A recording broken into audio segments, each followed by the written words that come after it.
The Sun Devils 80-1 to win the Big 12, 4.5 win total. Odds makers have them projected as a bottom feeder in their first year in the new look Big 12, but head coach Kenny Dillingham, he's a sharp guy. They were a lot more competitive than their 3-9 record last year in his first year would indicate.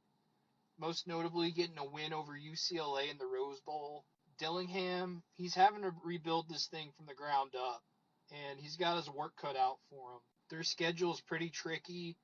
They're one of the few Big 12 schools that are challenging themselves in the out-of-conference, and they don't get the benefit of missing the top of the Big 12 either. They got Utah, Kansas State, and OK State.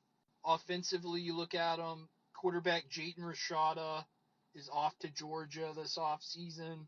So it looks like Sam Leavitt, who transferred in from Michigan State, will be the guy. Jeff Sims also is there. He has a ton of experience. One playmaker I'd watch out for is incoming freshman running back Jason Brown. Not to be confused with Jason Brown from Last Chance U. Love that guy. Still think a school should have given him another chance. In all seriousness, this is a prized recruit who earned the All-American Bowl Offensive Player of the Year honor. He, along with Cam Skattebo, all-name team candidate, should give the Sun Devils a nice little backfield. Also, Raleek Brown, former five-star, comes in from USC. We'll see if he can add some explosive play element to this offense. And I would keep an eye out on Jordan Tyson. He comes in from Colorado, and he had a nice freshman season, averaged 21.36 yards per catch, which ranked top 5 in the nation.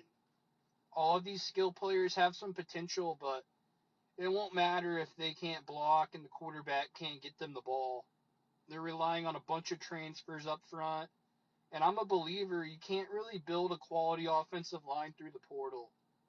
Unless you're Alabama, Georgia, you take the random 5-star kid. But when you're relying on 4 new guys, 5 new guys up front to come out of the portal to gel instantly, I just am never going to buy into that. So fall camp's going to be crucial for the big boys to get their rhythm and gel and find the right 5. They're also relying on a bunch of transfers to shore up this defense. Shamari Simmons, he's a playmaker at safety, and he'll need to be a leader with so many new faces in the secondary. Clayton Smith is a former 5-star at edge, and I feel like there's something there, even though he's kind of been a bust so far. I kind of like him. Defensive tackle CJ Fight has said he feels a lot more explosive this year.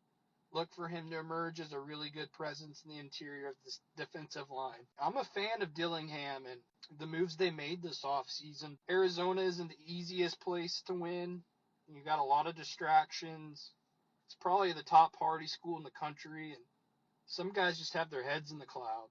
With all the women, all the partying. With that and the tough schedule, I'm going to go under 4.5 wins. I like Dillingham, but he just needs time, and he needs patience from the fan base.